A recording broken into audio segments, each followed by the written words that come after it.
Hello, everyone. It's me, Chris Brackett, here with Kev, who I've just realised we're both wearing the same T-shirt, which is quite concerning, seeing we've not spoken for 3 days.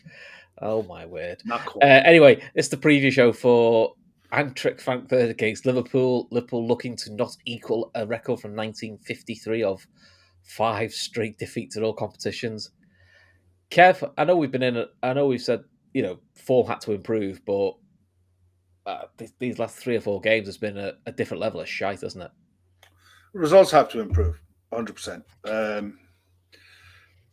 You, you take the Manchester United game, created well enough chances to get something out of that. You got to take those chances. Sometimes you need a bit of luck to go your way as well. Like Gakpo really fucking unlucky to hit the post so square on as he did. It's just one of them. You go through it. You fucking bite your lip, stand up, take it on the chin, and go forward because there's no point in fucking wallowing it. It solves nothing. And one thing that's good at the minute, because it's not an international break, you're back into the run of the mill football. There's another game coming really quick, and there's another one coming after that, and another one coming after that. So players won't dwell on it. They can't because you'll wreck your season if you end up dwelling on it. It wouldn't have helped them that their flight got delayed tonight. I think a 3-hour flight delay, which means they trained instead of training like in Frankfurt, they trained at the AXA this morning and they just flew out a bit later. They've arrived there now, so they'll just go straight to the hotel, have dinner, and what have you. It won't make a blind bit of difference in preparations for tonight. It's not as if they're flying to the far-flung regions of Kazakhstan or something. You're literally hopping over to Germany. There's an hour time difference. That's it. It's literally an hour and a half flight, and you just get there and get on with your life. There's no press duties tonight, which is thankful. I think Arne Slot will be quite happy with that. In fact, I think they released a statement. I think he must have sat down with someone. Because Sobs came out with a few quotes as well. Nothing groundbreaking. No. You can't keep. You have to be concerned when you lose 4 in a row. Not rocket science there.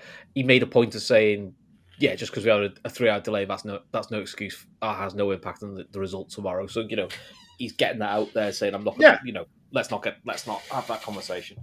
Soberslai mentioned they had a bit of a team chat, which is a bit like, well, you kind of thought you would after 4 to have some sort of a little bit of a not a slanging match, but a bit of a hopefully a bit of an honest chat of like what isn't happening. Senior players saying what they expect from things.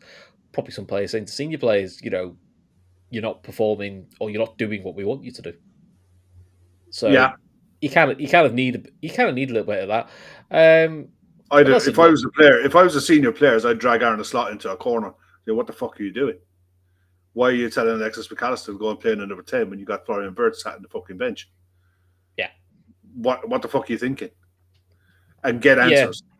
It's literally you need. And it's good that the players sat down in a dressing room together and have a frank, honest fucking discussion. What I don't like is breaking news. Liverpool players sit down and have honest, frank discussion. Coming up on my social media, that means that dressing room is fucking leaking. And they can't even sit down for training and sit down and have a proper fucking conversation with each other without someone fucking talking to someone and it ended up on social media. That's not a good sign. It just isn't. Well, you can flick it the other way because everything gets out on social media. It shouldn't. I can't think. It shouldn't. In a tight dressing room, certain things get out that gets out, but certain things stay within the 4 walls of a dressing room. And when it doesn't, someone in there ain't fucking happy. Either that, or let's be honest, it can always be someone who's working in the club though. They all sit in the dressing room together. It doesn't take a genius to go. They're having a team chat. Tell the mates. Could be. Doesn't even have to be a player. We all assume it is. It can easily just be a. No, you don't want to hear it, but it just adds to the hyperbole that is at the moment. I mean, look, you may have done this for many years now. Yeah. No one likes losing runs. You may have seen losing runs. We hate them. They're shite to do. I still remember doing post-match shows when under Klopp, we lost 6 home league games in a row. Bit of a club record. A shit one. That was fucking awful going through all them. You also find out the ones who don't want to stomach a bit of a hard time, both on the pitch and off the pitch. Yeah, And I don't mean social media because we all have friends, colleagues, yeah, yeah, those yeah, who are already doing that. I mean, also some of the talk of the manager, I think, has been a bit out of order. Criticise the manager, rightly so, because I think yeah. his tactics I you have can done. criticise, and you could criticise some of his team selections. I thought his team selection wasn't quite right against United. I messaged you when we got it saying, Yep. I can't believe Verts isn't playing. I You know, think and I think every WhatsApp group in the country was and in saying that. fairness, and in fairness, Ashley said to us, I think Ekatike is unlucky not to start, as Mhm. is Jones. And you're like, yeah, all. But you go, it's not a shit team. It is what it is. But I can never quite get to the hype bowl of a run of 4 games. And that's it. Now it's like he's shite. He's been found out. He's this. He's that. And the other. You don't fluke a win. You don't fluke a league title. Do you know what I mean? You have to have something about you to Mhm. do that. He's obviously trying to change it. And I think the one thing we did say in the summer, sadly, it does look like it's coming to pass a little bit, which was how quickly will buying this many new players gel and hit the ground running. And look, we've seen it plenty of times. I still say I think Mourinho's 04-05 side is the only side I can think of that bought a lot of players like that level of player and hit the ground running. Yeah, it Normally doesn't it takes really. it very rarely happens. I Yeah. kind of feel some of this blip's a bit to be expected. Hmm. Um, That's you, fair. No, the that's hope fair. is the hope is though, and I think probably Slot is a victim of his own talk sometimes is yeah, but you can't get away with that for more than 3 or 4 games at Liverpool.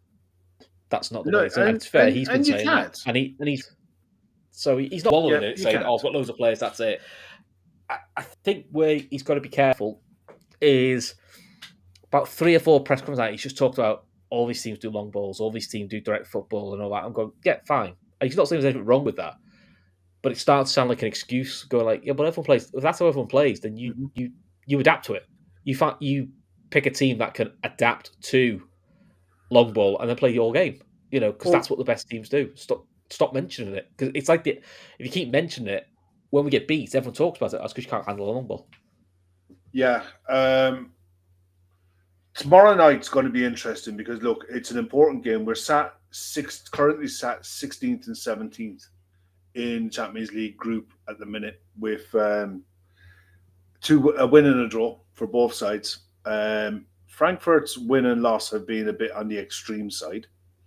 I think it's 2-5-1s, one either way, something like that. I mean, when you go back over Frankfurt's results this season so far, erratic is. I mean, I think they're sat in the league at the minute with I think maybe a +1 or a +2 goal difference.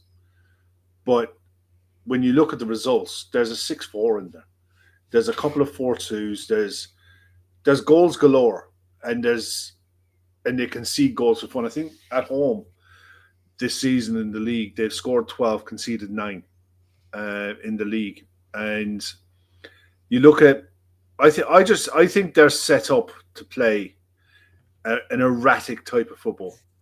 And the highlights of them that I've watched when we were looking, when we were going to be talking about them tonight, is they're, they're a typical Bundesliga side where there's going to be space, but they'll counter for fun. They'll take gambles, they'll take risks, and they'll lose games trying to win them. Mm. They're sat at the minute in 7th in the Bundesliga. I mean, they really, really aren't any great shakes in the grand scheme of things. But they're a goal threat. They'll be a live goal threat. I think they're one of these sides. There's no such thing as a safe scoreline against this lot. I think you could be 3-0 up in 20 minutes and lose at 6-3. They're one of them. Or you could be 3-0 down in 20 minutes and go and win at 6-3. Because they'll try and they're kind of like early days of Klopp. They'll try and go and win it 4-5-6 instead of saying, right, we're 2-0 up, let's just mind the shop here now. It's not in their DNA. So given how more sides have set up against us in the last month with being direct from the back, looking to win second balls in midfield and build from there. being direct from going back to front. They have that in their locker, by the way. They can go back to front, but they don't do it often. It'll be interesting to see tomorrow night if they change because it's us. And I think they probably will a bit. I think they probably will change a bit. I don't think they'll change the shape. I think they'll still play 4-2-3-1, but I think they'll look to try to spread the pitch and make the pitch as big as possible when they're on the ball and look to spray balls, play long balls, and look for runners and look for things to happen in our final third, try to turn us around and do the things that we don't want to do, which is really what you should be expecting. So for Slot to continually say that sides are going to do what Manchester United actually did and not address that tactically by creating players around where Virgil van Dijk or Ibrahim Konate are going to win their headers for you to win the second ball, instead of vacating that space, allowing Manchester United and other sides to pick up the second balls and build, is a tactical issue that he's got to fix. And I expect Frankfurt to try to exploit that tomorrow night. Yeah, I do see where you're coming from. I've seen a few in the chat saying, like, I can't. It's not that all 10 players out of form. It's down to the tactics. The tactics are definitely a part of it, but there is also a part of me that goes, I don't care who the manager is. There's enough experience on that side. Is you shouldn't need to be told 89th minute, Man United have the ball wide, close the fucking cross. And also, well, they're not closing that cross from Bruno Fernandes. But also, if you're not going to close the cross, or you can't close the cross, you shouldn't have 3 players running at the box, looking for the counter attack, not looking to. And not looking to that to me is not tactical. That is someone who's just not following their player, and that's happening too often with. But I think, and because you're right in what you said, it happens a lot, and I think it happens a lot is because it's instinct. It's in their DNA, in our players' DNA, that we're at our most dangerous when defending a set piece, because over the course of a season, we will get countless counterattacks from there, primarily because players vacate the space and look to create overloads. And from time to time, it will bite you in the ass. And this is one that it bit us in the ass. I understand it's context of the game as well. It's context of the game, but also take the point. Generally, when we used to do those counters, which we were really good at, remember them under Klopp and Slots had some things. It tended to be Mo edge of the box and one other attacker in the edge of the box. The rest stayed in and almost cleared it to a Mo or a Gakpo or a Diaz and said, right, almost like take it for a run or take it out wide and then we'll catch you up. Players aren't doing that. I mean, you saw go back to Crystal Palace. Frimpong, I know he's an attacking fullback, but you literally walked past your number 9 and you were Mark and he tapped it in the 98th minute. You're like, come on, that to me, I know people say it's instinct, but that's common sense. Yeah. But we get the usual stuff now, the Stephen Warnocks of the world are now coming out with their 2 pairs. All my coaching mates have said, you've sold Trent who can't defend for another lad who can't defend. I mean, Frimpong's barely played. Actually, Bradley's been most of these games. Did he actually say we sold Trent? Please tell me he told me he says we sold Trent. Along those lines, we let Trent go and who can't defend. I know, we let Trent go, can't defend. It's like, well, but that's like like the other choice. Look, in fairness, it's on fucking Sky. What do you expect? No fairness. No, I think it was on the radio. It doesn't matter. It's on BBC. I've seen Carragher's team that he says Liverpool should play, which he's had to double down on because he didn't pick Szoboszlai, and I was like, that's an odd one. But then this is the same man who said Salah should be a first choice now. His form's not good enough, which is a fair shout. But he says the team I would pick is Salah the right wing. We just said he shouldn't be playing because he's not on form. And then he says, but I always want to pick Bradley at right back, who's miles out of form. And midfield too is Gravenberch and McAllister. So McAllister's not been in form all season. And you say pick him, make your mind up. We're going into game tomorrow night. First and foremost, do you expect changes? Yeah. Who? What? But why? What kind of why change? Bearing in mind he's just played back-to-back same 11s. Granted, Gravenberch can't play because he's not travelled. I think he has to change it because he's played back-to-back. I understand why he did back-to-back. He's probably trying to get a bit of consistency in the side. I mean, he went with a lot of lads who won the league last year to kind of, bit of consistency. Maybe, hindsight's one thing. Maybe that's probably what we should have started the league with, is a bit more of the regular lads and maybe blooded a few of the new lads in a bit sooner. I think he has to get Ekitike in the starting lineup because I actually thought all the subs he came against Man United were the bright sparks, if you know what I mean, because I thought Jones came on and did excellent. I think Jones has been unfortunate not to get as many minutes as he has. Ekitike, I think when he came on, did really well. Chiesa, again, come off the bench, made an impact. I know a lot of saying, why is Chiesa not starting? I generally think they just don't think he can start with his physicality. And I think they just think he's a perfect sub. Whether we like that phrase or not, I think that's what he's seen. But I can't see how Ekitike doesn't start. But how are you going to get the best out of Isak? And to me, Wirtz looks like he basically what you saw in United. But again, we could start all them. And we have started those in the games in the past. And it could be like a Crystal Palace where we're all going, fuck you starting these for? Like, I mean, Frimpong, in a nice possible way, was getting lots of praise when he came against Man United. And he did really well. He put some great balls in. Where was he playing? Right wing. Yeah. Which we all slagged Slot off for playing right wing away from home. No, that's right. No, I slagged him off. And we had stoppers like right back. I slagged him off for playing. He still did that. But he didn't. He didn't really. You know, Szoboszlai was on right back off the ball. But even then, he couldn't wait to get back in the midfield. So which is what he was told to with Galatasaray, to be fair, which was get in the middle. But he just didn't do it well. It's just a different kettle of fish when you're doing it from the start. When you're in the context of the game that he came onto, I think he was gonna make that change when we scored. If he had still made that change when we scored, it was on 78 minutes and there was 8 minutes injury time. You know, so he would have had 20 minutes of football playing on the right wing. So, you know, I expect there to be changes, partially tactically, but I really, really fucking hope we see a tactical change tomorrow night. You're still going away from home. It's still going to be a raucous atmosphere. You're going to have to handle that. I want to see that centre-backs box. The centre-backs and the 2-6s in a box that move together up and down the pitch, that don't deviate too far from each other, that are in constant contact with each other, that they're the linchpins. Everything else feeds off them. Whatever changes he wants to make tactically after all of that, I think you have to have two central midfielders who are disciplined and told to do a job and sit and defend and be the outball when you're pressing sides in.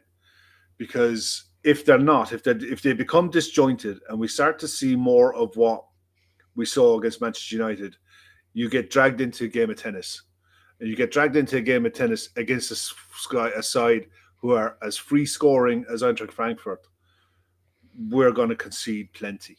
And it's not because of, you know, Frankfurt are some frightening side. They're not. They're just very clinical. You look at the games. I think there was one game that I looked at the highlight. I looked at the stats of. They scored 5. They scored 5 from 9. They had 9 efforts and they scored from 5 of them. So that's the kind of side that you're playing against, that if you give them an inch, they'll take a mile.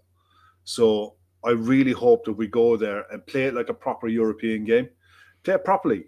Be defensively solid, but be in a good enough shape that when we get the ball, we turn it over in the middle of the park that we can go. So who that is kind of a problem because, I mean, it is 7 games. We are in a 7-game, 21-day run, so you expect changes anyway.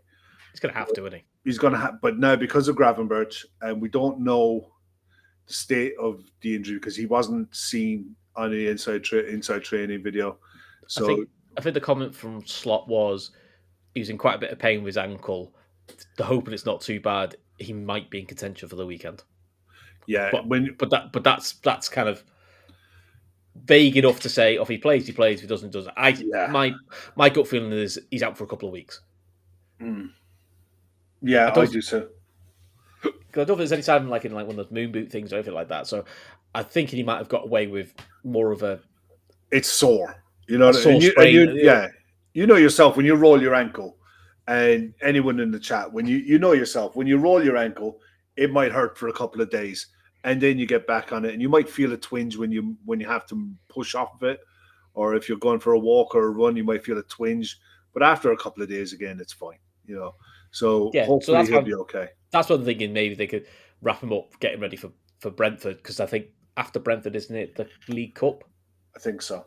which he was never going to be in the squad for that. Let alone forget being on the bench. I don't think I think that League Cups are Yeah. generally not what they want to use Gravenberch in if they can help it. Yeah. Um, Well, look, we'll go with an 11. Tell me an 11 that you want to see, and then tell none of me an them. 11. None of Tell them at me, the moment. He'll do well, me head in at the moment. you kind of fucking have to because that's kind of like why you're here. So tell me an 11 that you want to see, and then tell me an 11 that you think you'll see. uh, I think Mamadashvili and the two centre backs don't change. No, I don't piss everyone off, but I don't think no, they no, will. no. That's not pissing anyone off. That's like, yeah, that's fair enough. Yeah, I think Robbo would need to come into for this game. I think Kirkus needs a break, but then there's Okay. part of me going, do you want Robbo against Brentford? Because it's going to be physical aerial stuff, and my worry with Kirkus is his performance at home and generally been okay. Away from home, where he's been average at best. I generally can't make a decision at right back though because Bradley hasn't looked any great shakes for Liverpool. Frimpong looked live when he came on. Midfield wise, I think Jones has to come in. No, go back, go back. No, come on. Make a decision at right back. Frimpong, why not? Okay, thanks. Jones, Jones, Verts, and Soberslai is probably the midfield. Okay. And then up front, I would like to see. Actually, let me go back. I'd like to see Ekatike and Isak as a 2, with Verts behind them as a 10, and actually have a midfield 3 of Jones, Soberslai, and probably because of who's available now, McAllister. I actually would Okay. like a 4-3-1-2. All right. It's interesting. Just to give Gakpo, and Gakpo is more because I just want to give him a rest because he's started every game, and Salah's bang out form. There's no other way of putting it for Yeah. Salah. He's miles off it. Do I think Right. that'll happen? No, because I don't. Okay. That was my next question. What do you think is going? What do you think you're going to see? I think we'll go Bradley and Robertson as fullback, the usual back 2. Midfield, I think he'll go McAllister, Jones, Soberslai, and then I think he might go Vert, Salah, Ekatike. But I it don't wouldn't think you're surprise me far if he's wrong, actually. yeah. Yeah. Look, I go with Mamadashvili in goal. I go with Frimpong, and I think he'll go with Frimpong as well. And purely and simply, you don't want Connor Bradley playing 3 games in 6 days. All right. No matter which way you dress it up, he doesn't. He's made a biscuit sometimes.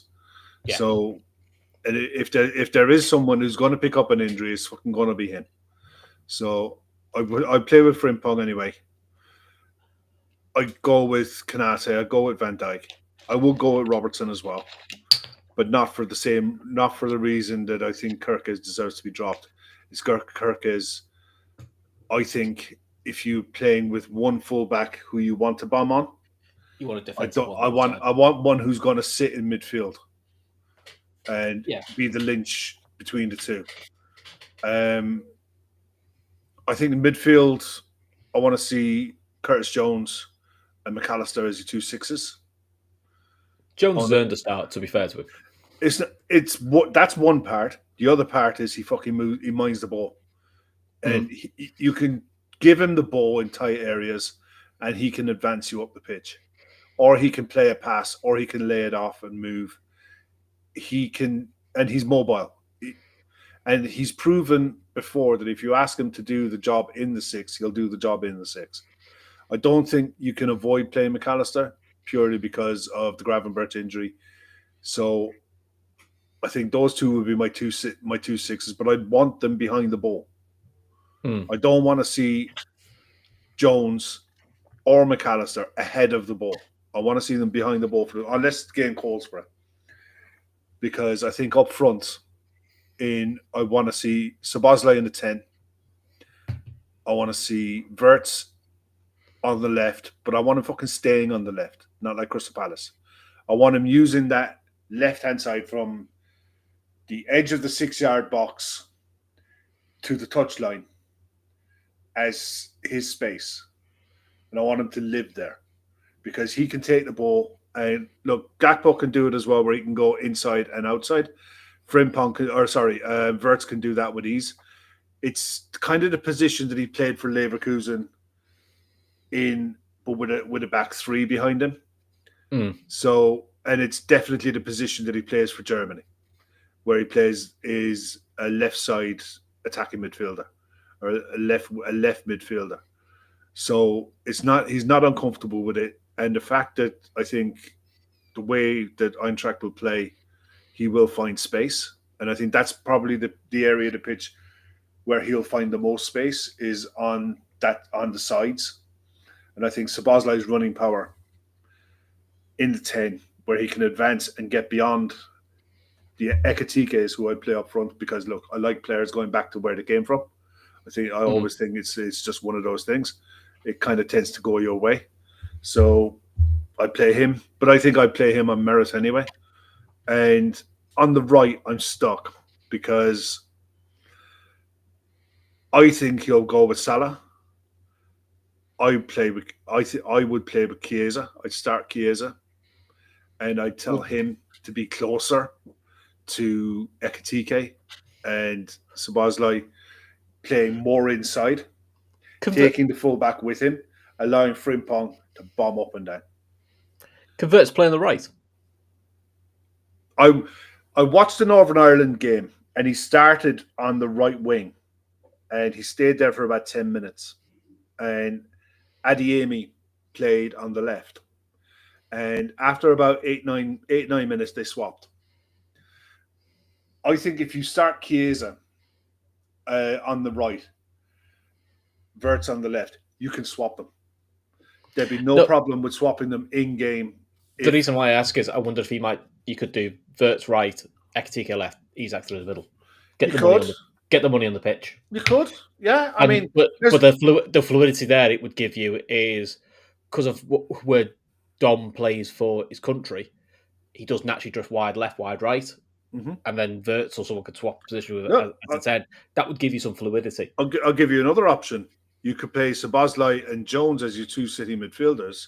You could play Ekatike and Isak as your 9 and 10. Because Ekatike doesn't mind dropping off and linking up play and being intricate. Verts on one side and Salah or whoever on the opposite side. You know, you could do that. And if you do that, then I want to see your fullbacks more advanced, putting crosses into the box. But to do that, and I'm blue in the face from saying it, your fullbacks can't overlap your wingers if your two midfielders are advanced of the ball. Yeah. Do you know what I mean? I mean, picture this on a board. Yeah, I know what you mean. It's you almost like cannot a box. do it. Yeah, you need, which is when we was winning the league last year. The one thing we had last year was that box, which was Karate, Van Dijk, McAllister, Sobbers. Like that box, pretty much always stayed there. Mm-hmm. You know, yes, they would get forward every now and again, and Sobbers like drop it, but there was always generally when Liverpool lost the ball, there tended to be a box. Yeah, and we kind of probably gone too far the offensive way. I think I'm looking forward to seeing the lineup and seeing the first 5 minutes tomorrow night more than I have done for a long time, because I think he has to make changes. I don't think he's going to throw the baby out with the bathwater purely and simply because of the amount of chances that were created against United. And even against Chelsea, we created chances. It's finishing and it's composure in decisive moments. That's what a lot of our problems have stemmed from in the final third is composure, decision-making and composure in the final touch. So it's not doom and gloom. I would be a lot more worried at the moment if we played Manchester United, got played off the park, and didn't create jack shit. The opposite is true.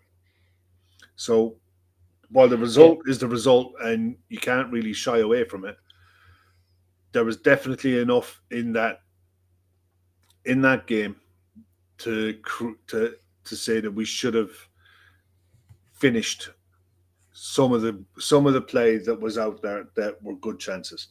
So yeah, I mean the frustration I've had with the the 3 league losses, because it probably wasn't really true in the Champions League losses.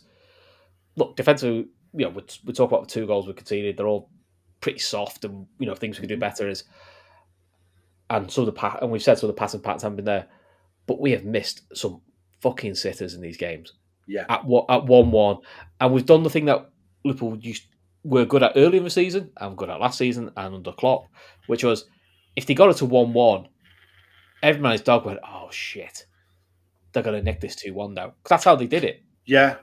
And Jonathan makes a point there. We haven't been. He's like, all of these games, anyone giving Brendan Rodgers vibes. I get where he's coming from, where Brendan Rodgers used to play football where we could attack for fun, create loads of chances, but we were made of sand at the back. I mean, we did have Martin Skirtle at the back, and but yeah. But we were giving up lots of really, really good chances. We were. And the one thing you could say about the Manchester United game is the first chance they have, brilliant pass, poor defending, scored from it. The ball from Bruno Fernandes, an absolute fucking worldie. Takes everybody out of it. 3 men in the back post, poor marking. Bruno had the chance to skimmed off the post. But other than that, I can't think of much.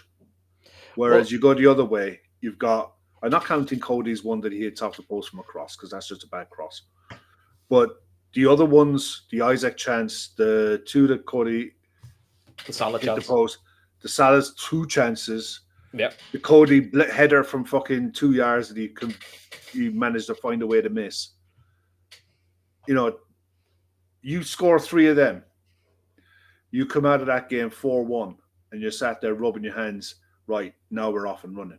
Listen, and it's conceivable. It's very conceivable that happened. I've had Man United friends in work. You wait for the stick because you know it's coming. But it was the initial laugh because they won. Yeah. And nearly all of them went, we got away with that. And I'm going like, we played poorly, and they go, mate, you should have scored 4 past us. We were there for the. It basically said, I'm so glad for that post.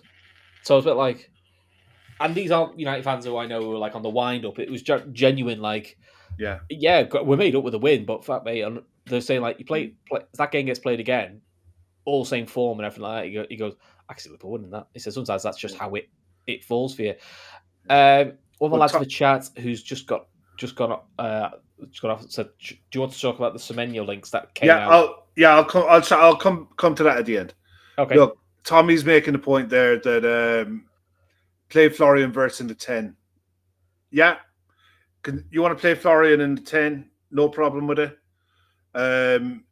You're dropping one of Szoboszlai or McAllister because Jones, for me, has to play. So if you want to play him in the 10, that's fine. Don't mind it. And I wouldn't be surprised if he does that and play McAllister and Jones. And you could also make a case for Szoboszlai starting right wing or left wing. Mm. Please don't fucking start him right back. Please don't start him right back, for fuck's sake. But I think the right back thing is probably more of a glaring alarm of what he thinks of the form of the 2 fullbacks. Yeah, I don't really care. Play him into form. He's playing McAllister into form. He's trying to play Isaac into form. He's playing more Salah, who's woefully fucking out of form.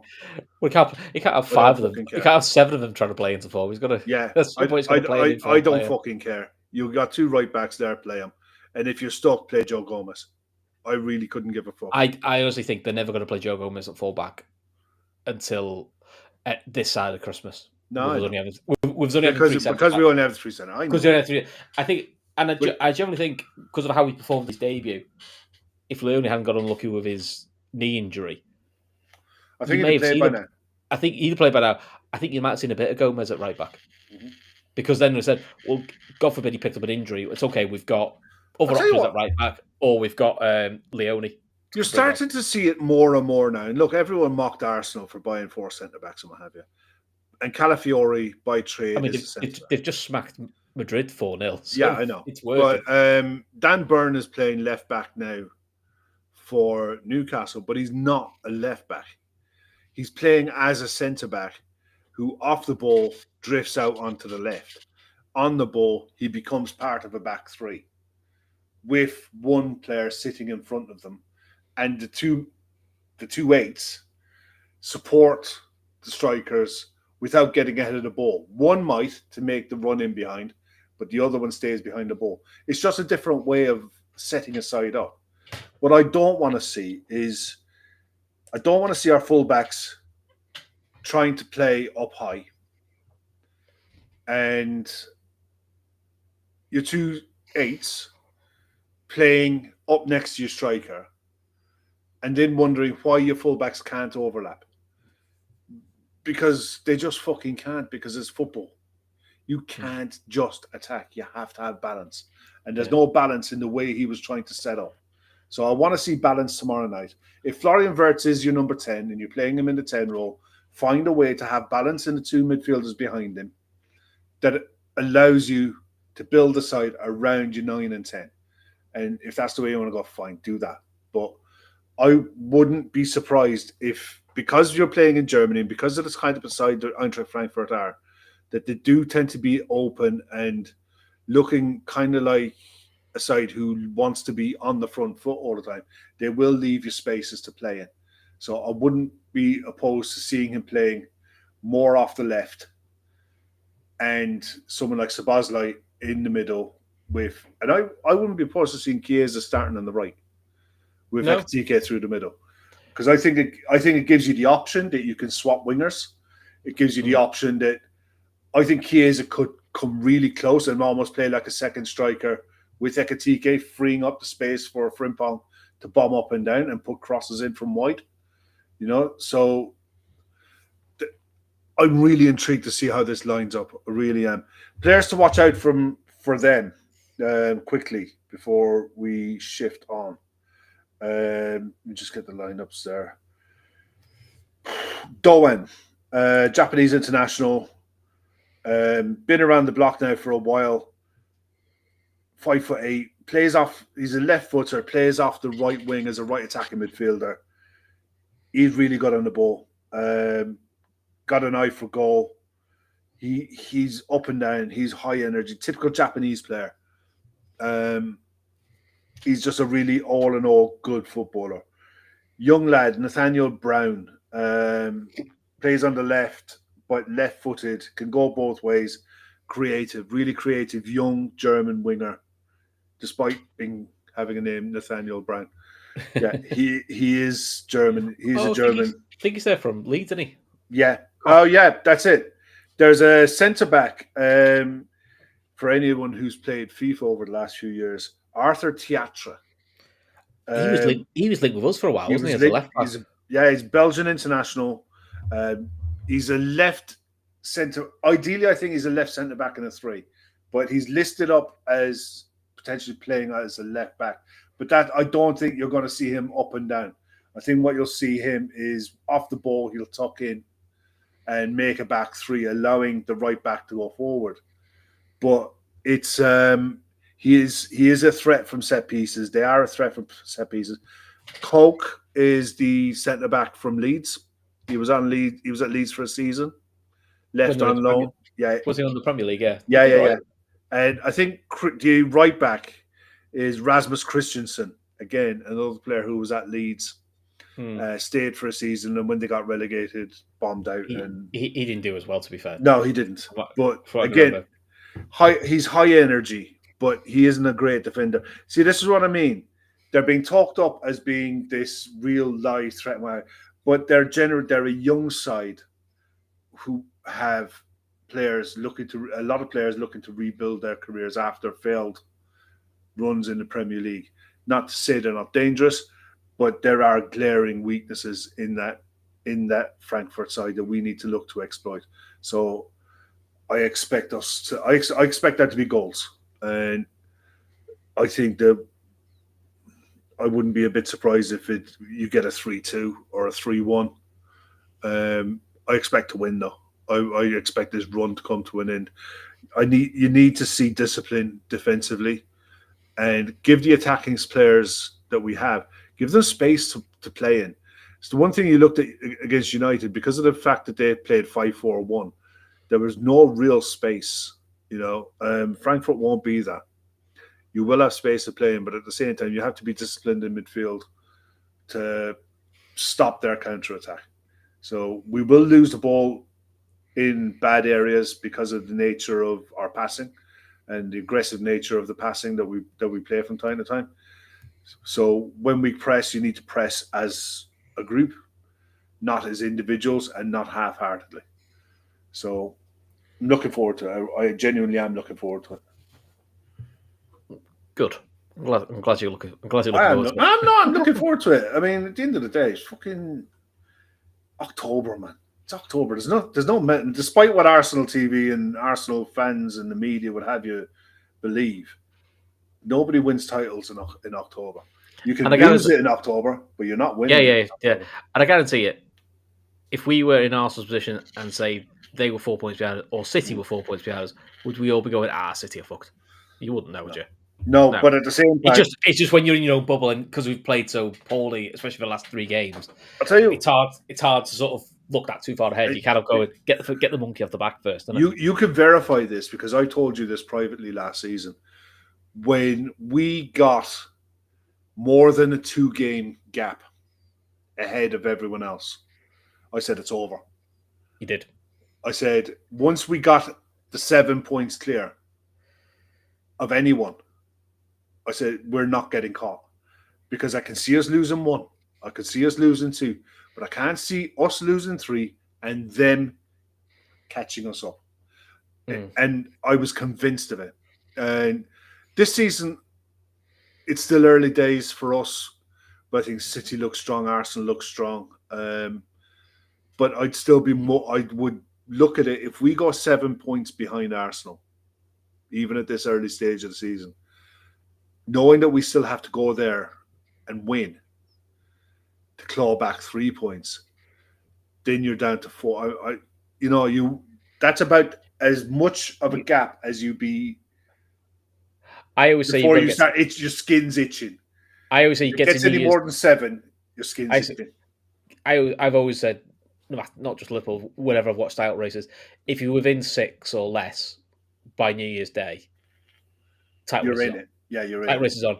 If it's more than that, it's not off, but it's a 3-game gap.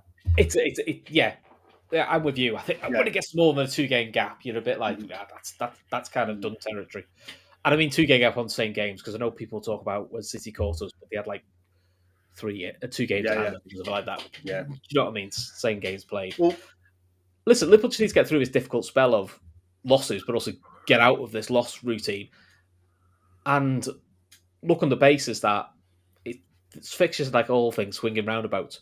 Once you get past the City fixture, which is in 4 games' time, look at the runs then. It sort of flips. Yeah. On paper, Liverpool's actually run then over the next 3 or 4 games are more winnable. Arsenal's slightly more tricky. Slightly more tricky, yeah. So you kind of just got to stay within it, because you just got to keep touch. It's not an excuse because it is what it is, but it's factually true. And they said it at the start of the season. Liverpool's opening 11 games in the Premier League was one of the toughest runs. It was tougher than Arsenal's run. Yeah, I think we had the second toughest start to the season. Can't remember who was ahead of us, but it was the toughest start. I looked at the Christmas schedule and I thought, that's okay. Christmas is okay. Yeah. Arsenal's isn't as kind, because I know Arsenal weren't very happy about their opening 3 games. I think Arsenal's opening 3 were not great. No, as in it's not a sort of start I'd like the opening 3. Beyond that, it's a bit more of that's quite a nice rhythm.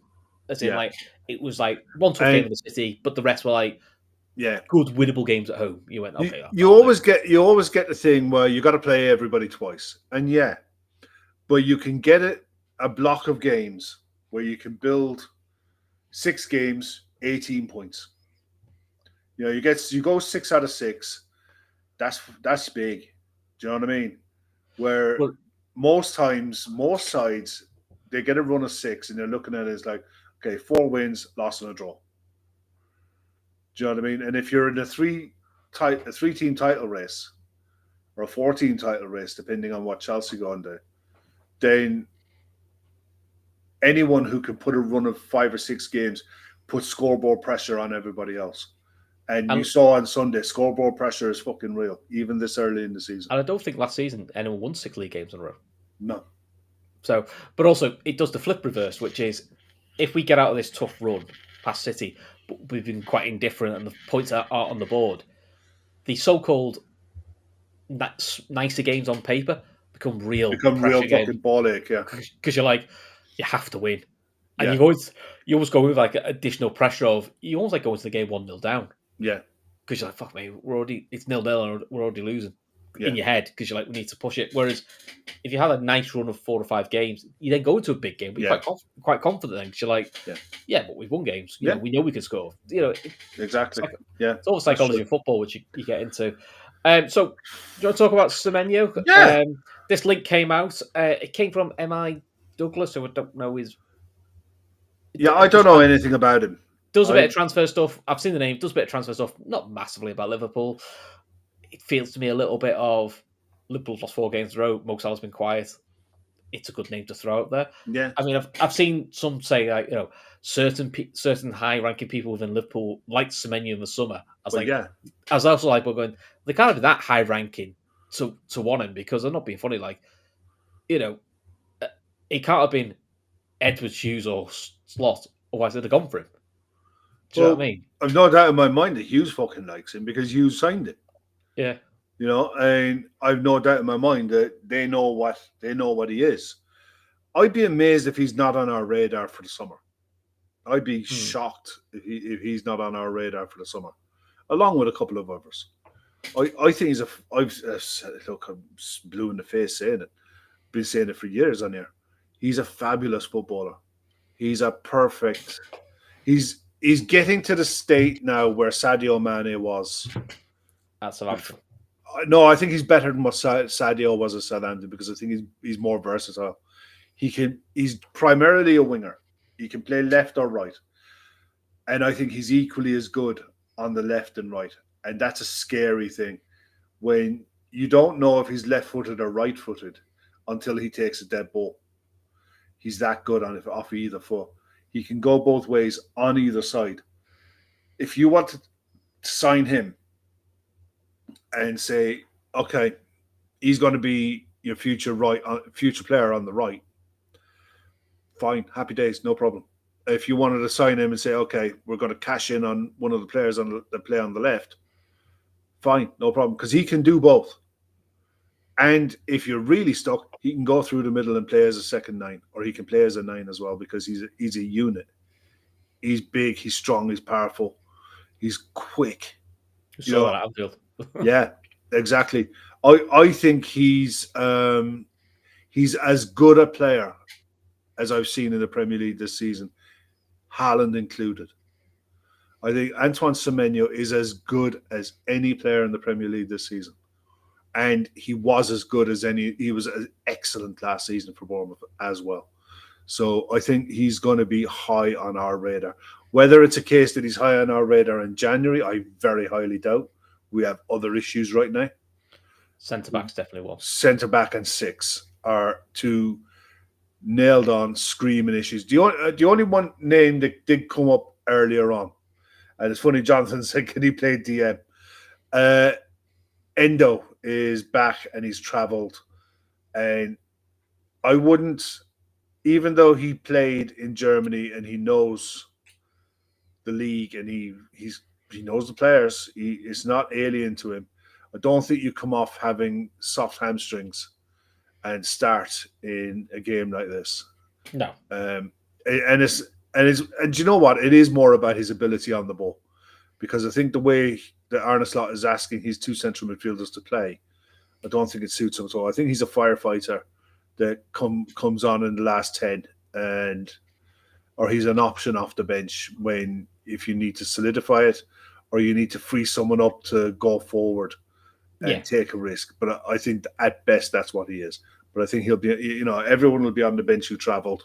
So, I don't expect him to start. Yeah, Hotline saying, are we 1 season too late to game? Please come with who's the list of the game. He will be 20 or 30 million more after this season, maybe more. The rumour is he's got a buyout clause. So, and I mean, it's a nice possible way. It doesn't matter what he does this season. The buyout clause is the buyout clause.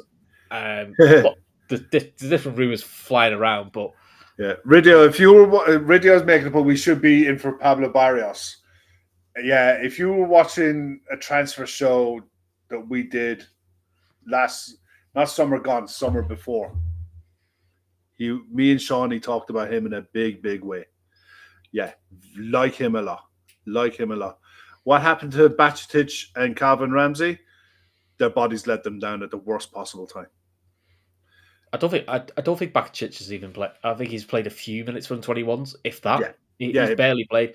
yeah, Calvin Ramsey is playing for the under 21s. That probably says it all. yeah, He's not getting out of that.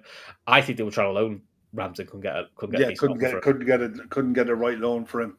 I think it's just unfortunate at that age, and you see it a lot with players when they hit between 19 and 21, especially if they've played a lot of football at under 17, under 18 level, especially ones that have played first team football. Like Ramsey played a lot of football in Scotland before coming down. Bacetic played a lot of football, probably very young, and he played high intensity football at a very young age when he was coming in and playing in the first team for us. I think his body just let him down. He was growing at the wrong time. I can see him having a career where he ends up like some of the other Spanish players who might end up going to somewhere like Italy and having a good career. I just don't see him playing for Liverpool in any meaningful way. Tyler Morton, another one, really is spot on. Tyler Morton is a fantastic little footballer, always has been. But Tyler Morton is not a Premier League player. Tyler Morton in the French league, even in Europe, surrounded by a side who play a certain way, where you're not expected to go and win titles. I think Tyler Morton is a fabulous little player, kind of like how your man who's at Fulham now, what's his name? Wilson. Wilson, yeah. Very tidy footballer. Nothing wrong with him whatsoever. He's a very tidy footballer. They go on and have really good careers, but they're not going to play in the Liverpool side challenging for 4 competitions. Not because they wouldn't be okay in the squad, but because they're too good to be squad players, but they're not good enough to hold down a starting 11 place in a title challenging side. That's just my opinion. I think those players that they're a good squad player for a couple of years, then you have to let them go. I would argue with Wilson, and this was under Edwards' first watch, they held out too long, and to be honest, they probably didn't make the money they should have made. And in all honesty, they probably held out a bit too much. Look, I think that Leon move just seemed the perfect move for Morton. Yeah, I'm glad he went there and didn't go to West Ham like he was linked to at one point. Because fuck me, that would have been a disaster for it. Yeah, but we've all said it on here, and you and me probably more than most. Tyler Morton is an excellent footballer. Put the ball at his feet. I think he's a really tidy little player, and he'll go on and he'll have a really good career. And I wouldn't be surprised if he stays on the continent, whether it's France, Germany, Italy. I think Italy now, because of the likes of, I know he got sent off tonight, but the likes of Scott McTominay, what they've done since leaving Manchester United and what he's done at Napoli, anyone who's watched him for Scotland knows that there's a player there. So the Italians are now looking at these kind of players who are at big clubs, who are squad players, who are good footballers, and they're taking punts on them. And it's good for a club like Liverpool because, look, we have to turn players over. It's just the business model that we have. We have to sell players. And it's always been thrown at us from years gone by that we're not very good at selling at the right time. Whereas this summer, I think we have sold well. And Tyler Morton is prime example for that. And you're getting to the stage now where you're almost looking down the line to see what the sell-on clause is going to be like. Because you can see Tyler Morton and the way he's playing at Lyon going, yeah, someone is going to come in and have a real punt at him, whether it's a Dortmund or maybe even a Premier League club or an AC Milan. Yeah, so I was thinking AC Milan or Napoli. Yeah, and have a real punt, and you might gain.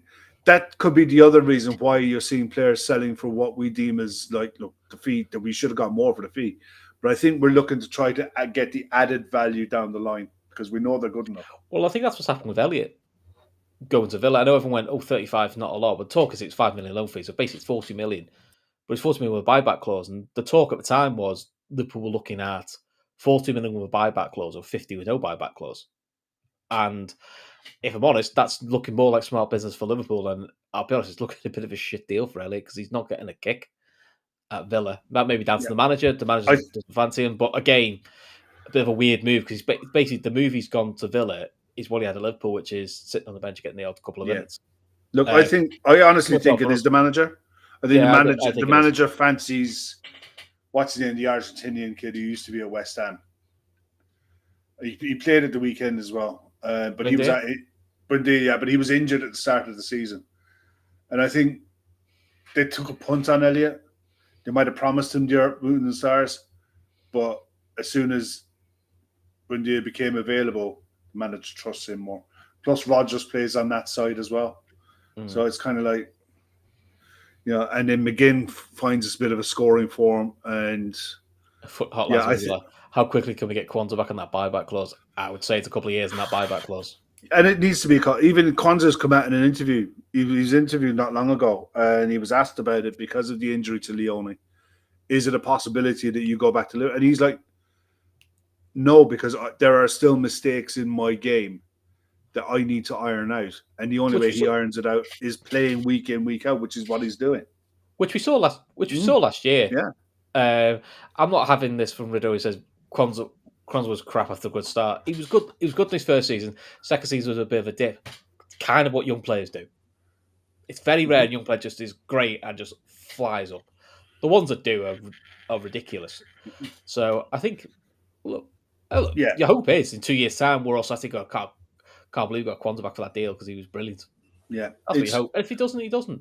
Yeah, and that's the other thing. Look, I mean, Leverkusen have changed managers. They've changed managers again, I think, and then they've changed systems and tactics. They went from playing the back four to a back five to now I think they've reverted back to the Alonso shape, and it's one of them that once they settle down, he'll settle down, and I think he'll be fine. But I think he definitely needs this time to develop his game because, and I suppose that's going to be the fear down the line for Leone. We got a glimpse of what a good player he's going to be for us. Is A, how does he recover? But B, do you have a Kwanzaa season where he's brilliant first season, second season, you have the dip, and can you afford the dip? And can you develop him as part of having a four-man centre-back team, more or less, that you're going to pick two from? It's a killer injury. It's a killer injury, isn't it? Because it's a year's development he's missed out on. You almost felt like this was going to be the acclimatation. I can't say that word. And you actually might have seen him getting more starts next season as a bit more of a, phasing process to get him in as a regular, which would have been good. Yeah, Bonkers makes a point there. Leverkusen lost 7-2 to PSG tonight. Yeah, I was looking at actually. Do you know what? Before we wrap up, I was just going to say that I was looking through the scores tonight. I'll just run them off quickly. Barcelona 6, Olympiacos 1. Close game. Do you know what? I watched this one, right? And at 2-1, Olympiacos had a player sent off for a second yellow card. Where, do you remember Szoboszlai, the penalty? It was softer than that. Guy put his hand back, and Barcelona fell down as if he'd been poleaxed by Lennox. And he got a second yellow and he was off. And it was soft as shit. Rashford then got a penalty for initiating contact with the keeper. And then they ran riot. Carrias against Pafos, 0-0. Arsenal 4, Atletico Madrid 0. Give them the title. Leverkusen 2, PSG 7. 2 red cards in that game. Look, any side who goes away in the Champions League and knocks 7 past any side, PSG are going to be thereabouts. I think they're 3 from 3 so far. FC Copenhagen 2, Dortmund 4, Newcastle 3, Benfica 0. Good win for Newcastle. PSV 6, Napoli 2 with an early red card for Napoli. That's a shock. That's a big shock. Union Saint-Gilloise 0, Inter Milan 4. Massive win for Inter. And Villarreal, this is Man City's typical scoreline lately as well. Villarreal 0, Man City 2. But by all accounts, Man City were 2-0 in second gear and never needed to get past that. And they're resting in game when they're winning. They're a dangerous, dangerous side this season.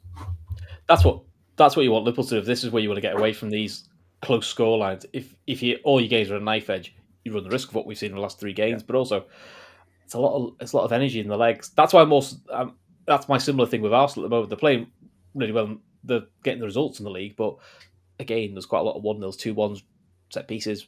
Yeah. You win the games, you win the games. But even the game against Fulham at the weekend, Fulham were well in it. That's what I mean. And you don't want to have regular games like that, as we're finding in our opening eight. All our opening eight have been tight games. Mm-hmm. Eventually, that tells in the legs, and that's where you're going to be knackered a little bit. Yeah, Jonathan said that. I didn't watch it, Jonathan. I just seen, I think Pacho scored the first goal really early on. I thought, yeah, they're going to run riot here. But it'll be interesting to see. The one thing with PSG, and it's a point well made, they almost rest players during the league campaign to focus on the Champions League now. And I don't think the Club World Cup will take as much out of PSG because of how their league is, then I think it's taken out of other clubs who are in much, much tougher domestic leagues. And I think the injury toll, especially if you look at Chelsea, is telling. So, yeah, PSG look like they're going to be thereabouts. Hotline saying statistically Arsenal dominated Fulham. Yeah, they did. But when you look at the amount of big chances that Arsenal created in that, they had to this is the thing. They got the win, but they really had to work for it. And, that's fine. And we've had games like that last season as well, where you're in games and you get over the line, but you really had to work for it. But we had our fair share as well last season of really comfortable, steady Eddie, boring, comfortable wins. Do you know what I mean? Oh, do you remember those ones where we used to say for the last 10 minutes it was boring? Mm-hmm. I'd love to get back. Can we get back to that where we just go, what was it like? Oh, we won. What was the game like? Oh, the last 10 minutes was a bit dull, to be honest. Yeah, I'd love a couple of them, to be honest. Yeah, so would I. Yeah. But anyway, score prediction, Kevin. 3-1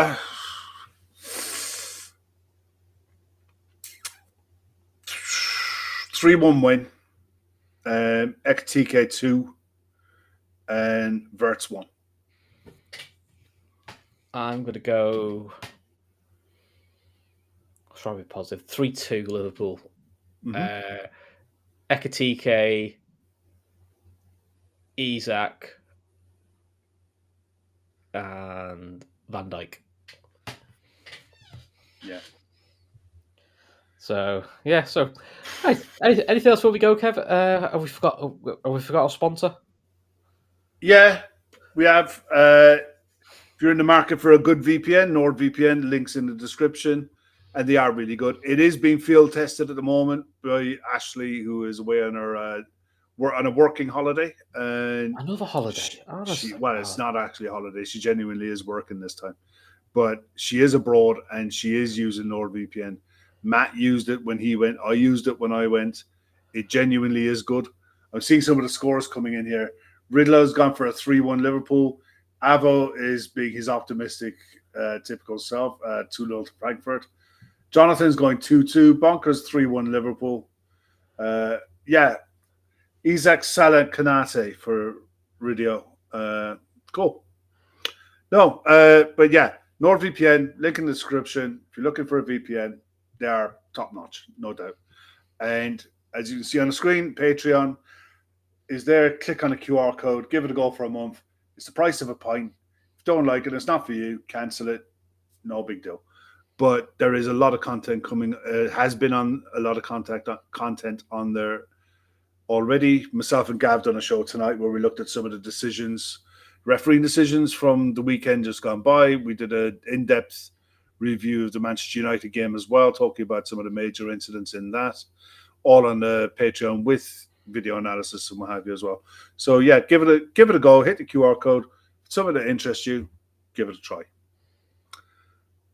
Cool. Right. On that happy note, Kev.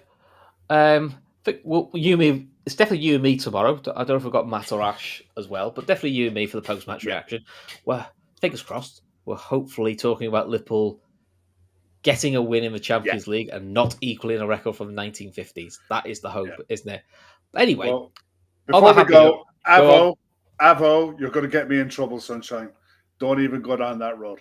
I'm not saying what you're saying, but don't go down that road, sunshine. You'll get me in trouble.